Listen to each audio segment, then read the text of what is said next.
Hello and welcome everybody, I'm Preparing this Crusader Kings 2. We return here in Sakya Trizin in the playthrough in which we play Gyalpo Köhn, Sherab Sultrim, the Wise of Utsang. We've had a very blessed run so far. I mean, my god, incredibly powerful. I did some raiding and then we conquered half of Tibet already.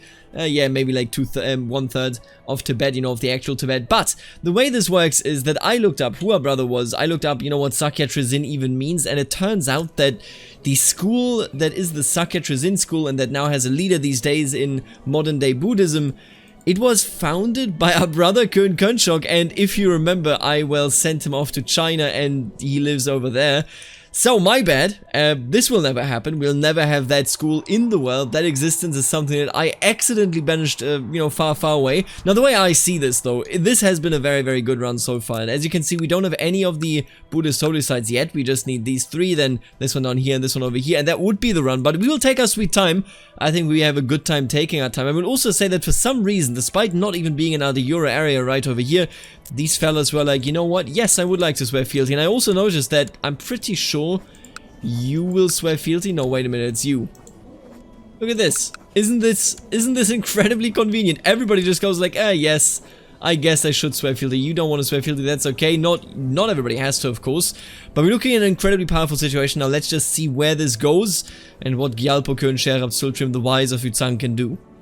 Now, I've taken the time to marry off most of my, you know, already either very close to grown-up or already grown-up children. I've married them off in normal marriages as well. I'm not going to go with any matrilineal, you know, shenanigans as I usually do. I think that is okay to just say, hey, I'm actually marrying off someone in the way that this historically happened quite often, or rather, most of the time happened. Prince Kontori, or Köntori of Utsang, is still growing up. He's doing fine, of course. I am educating most of the people in my family, you know, faith-oriented, as you can see right here. But I didn't only just do that. I will also call a great holy war, I wish, a holy war for Ngari, because then essentially we are quite secure in this area. I think most of the region would be cleaned up, and I need to make sure that these guys trust me first. So give me a moment, but I think that is what we are going to do here.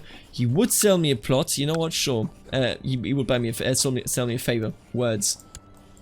And our son, Prince Köhn, our only legitimate son from our first and only real wife, Paxton Edikut, he is pretty mediocre. Oh god, he's cruel. I don't know whether I can actually let him inherit. I think that may be a mistake. Our oldest son sadly passed away. How are you doing?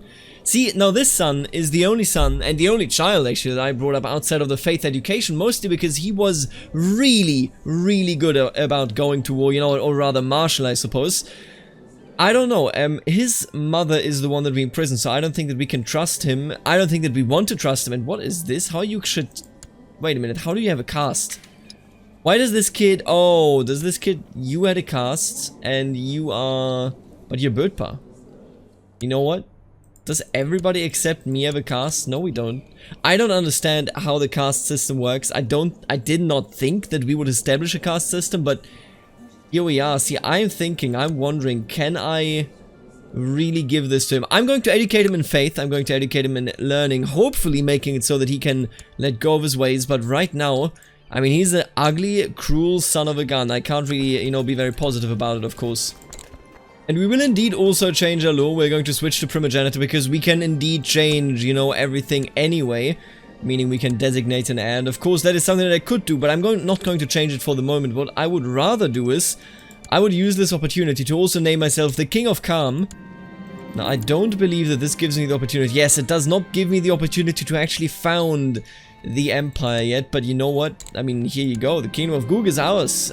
All of you are primogeniture, easy, and you are no longer king. My, you know, apologies to you, of course, sucks to be you, but you are no longer king. We are now the rightful king of this entire region. Very nice. That was... What a swift expansion. But don't be fooled, because of course, this was mostly fruitless land. Now, we do need to go all the way down here and all the way over there. So we still got time in this playthrough. And I don't even think we're the most powerful entity, judging by, you know, the Ghaznavids and judging by the Seljuks still existing. Man, the Seljuks are still quite strong. Indeed, stronger than I expected here, especially judging by our last playthrough where they just collapsed. In Norway over here now in the Isles, still active. Very nice. Good for you. That's nice borders. That's quite cute, I think. They control the Isles. Very cool. And as if he knew what I was saying, Köntori, and I just gonna assume that this is an Ö and not an O. He's ugly, he's cruel, he's just, he's zealous, and he is a mastermind theologian. I can only be proud What an incredible human being. And by the way, somebody pointed out, hey, why don't you join the actual, you know, well, the society here, the religious society of this region, of the faith and of Buddhism. And the thing is that I am very interested in that, I'm very dedicated to the faith, but I don't think that Gyalpo Kön Sherab Zultrim himself understands too much of it, because, you know, he is an underhanded rogue, trying very, very hard to go ever closer to, you know, Nirvana, but I don't think that whether he really knows what that means. At the end of the day, I think that we got this son right here, this ugly son of a gun as a mastermind theologian is quite lucky, and I'll be very, very happy. But I don't think that it is really thanks to Gyalpo Kön Sherab's ability to read the books, to read, to understand, and to meditate. I think we just have some good teachers at our court. So I made a very solid amount of money, and originally, of course, I said to myself, you know what, let's go to war with that money, but I think that's the wrong decision. We have the Potala Palace, if you haven't heard of it. That's the building that is built without any nails, I believe, in Lhasa. A very, very impressive thing that, you know, obviously I haven't seen myself, seeing as you can't enter there that easily. But what we are going to do is we are going to build something to rival that palace, and we're going to build it right here in Sakya. It's going to be a temple. If you have any names, even, you know, era-appropriate names and whatnot, that would be very exciting. I'd like to rename that. And let's take a look at this. Look at this. Buddhist school. Convert counties to your culture faster. Yo, there's some really cool stuff in here. That's very exciting. Okay, we're going to definitely dig deep into that. For the moment, of course, I am still terrorizing the neighborhood by essentially sieging down everything that I can find. And there you go, it is the year 1100, so we now actually get a holy order. To safeguard the teachings of Buddha, many have banded together to form a new holy order. They have named themselves the Chosen of Ashka, after the great emperor of the same name. Guided by the leadership of a cunning warrior known as Indradatta, the order vowed to be the sword of any Buddhist ruler struggling against foreign conquerors and turn the tide of battle. Praise the Arhat, they shall lead us to victory. Now I gotta ask, 67 piety, or rather 67 moral authority, nets us 5,000 troops. That's pretty decent, I'll take it. Crusader Kings. Christian pilgrims to the Holy Land suffer all manner of abuse, and the routes are not safe. In order to protect the pilgrims and secure Jerusalem for Christ and the faithful, His Holiness Pope Martinus II has accepted the possibility of an outright invasion by joint Christian forces. This signals a new era of large-scale Christian holy wars, the Crusades. Foolish posturing. Now, we are in a pretty decent spot. We have become a paragon of virtue. Didn't really change anything about our name. Gave us 100 piety, but we are already known as the wise anyway. And we are now going to go and head in and clean up the last pieces of Tibet here. We need to clean up the north at some point as well, and of course then we need to cross the Himalaya. I mean, think about it, you know, if we don't do that, then we would never get these holy sites, and those are core to the experience here. But our CBs are quite bad. I may have to start handing out, I mean, they won't ever even come to me, will they? Because, wait a minute, if I were to invite you, right, would you come to me? No, this is like, will not accept. Oh, it is not, there is no infidel modifier. I think down there we will have to deal a lot with, you know, claims, that sort of stuff, because we don't have any holy wars, so let's just see what we can make happen, eh? Everything about this is perfect. You know, I was looking at this map and I thought to myself, these are pretty decent borders. And I know the Holy Roman Empire, of course, went mega very, very early, but at the end of the day, you know, that I don't think is that significant. But with the Crusade for Egypt, we're now looking at, yet again, the classic mistake. And look at Pope Martinus II. I mean, he's a lunatic. He has the Great Pox. Why would you do this, Pope Martinus II? In a grand announcement, the Pope declares a crusade for Egypt. The Christian lords gather from all across the world to bring the Fatimid Sultanate into the fold of Christian kingdoms and out of infidel hands. The Fatimid lands have long been under the tyrannic rule of the Mohammedan infidel Caliph al-Mustanzir II, but with the upcoming Christian onslaught, it is only a matter of time before he will fall. God will grant remission of sin to everyone partaking in the righteous war. My God, what a... I mean, you know, Christianity everywhere. That's really the result of this. Let's be entirely honest here. God, just look at this lady's smug face. She knows that Christianity just destroyed any opportunity of a balanced game world. God has granted King Boleslav II of Poland victory in the Crusade for Egypt. Caliph al-Mustanzir II has been beaten, and it is taken over by Vysheborda Piast. Good God. And the status quo in China is over. That's quite good news for us, because we are, of course, very, very close to China. But just look at this. I mean, I don't think that Islam will ever come back from this. We have such strong crusades in this game. Incredible.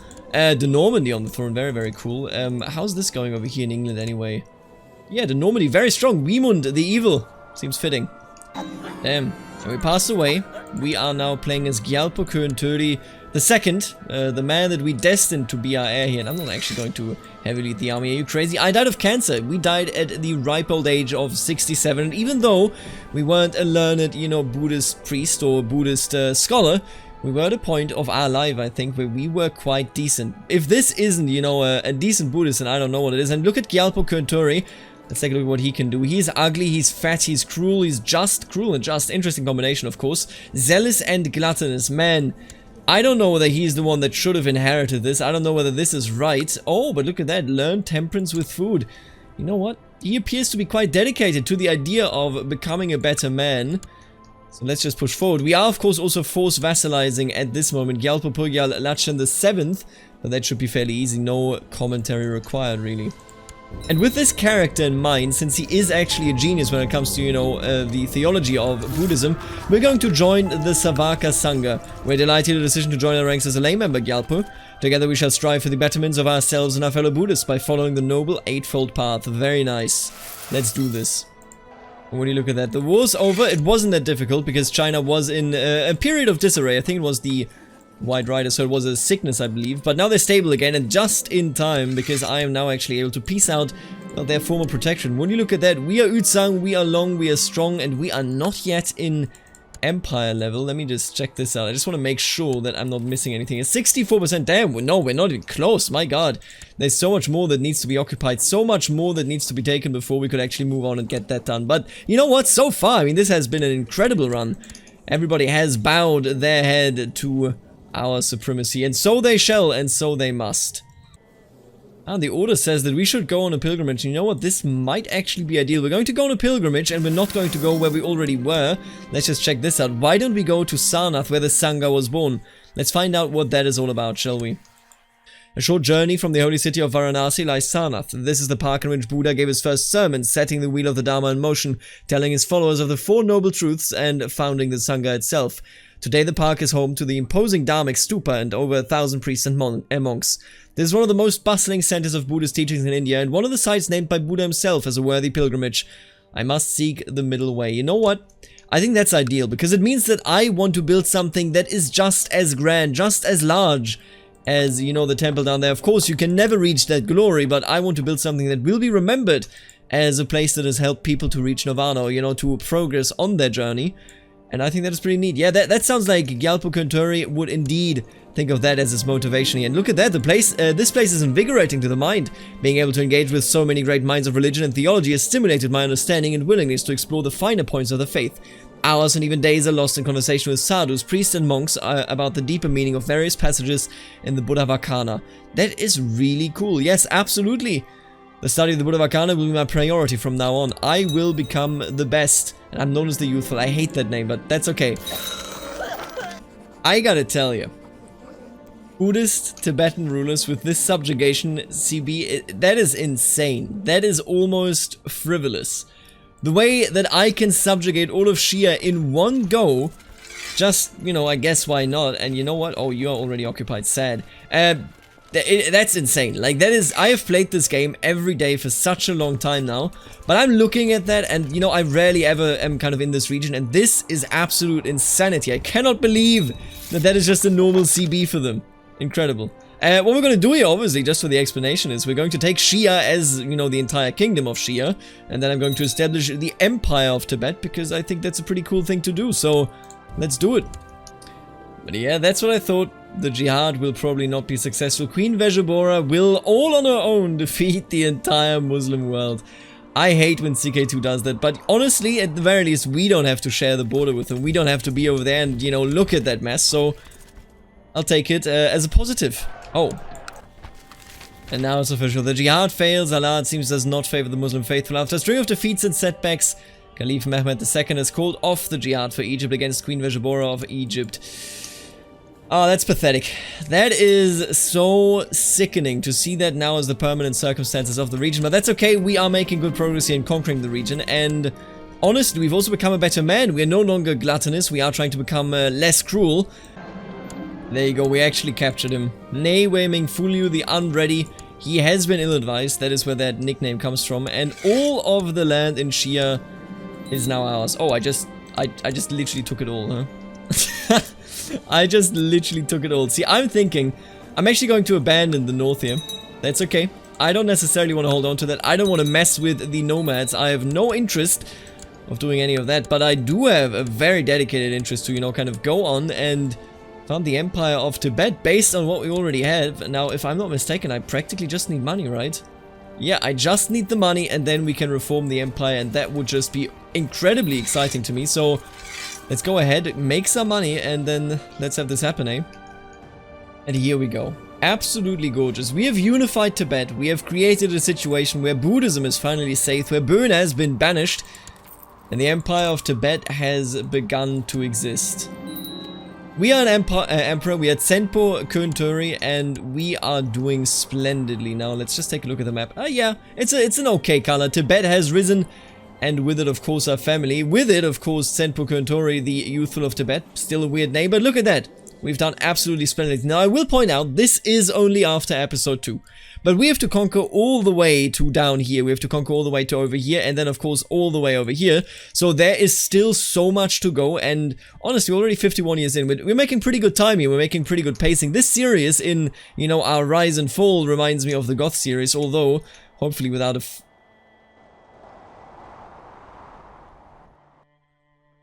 What the f...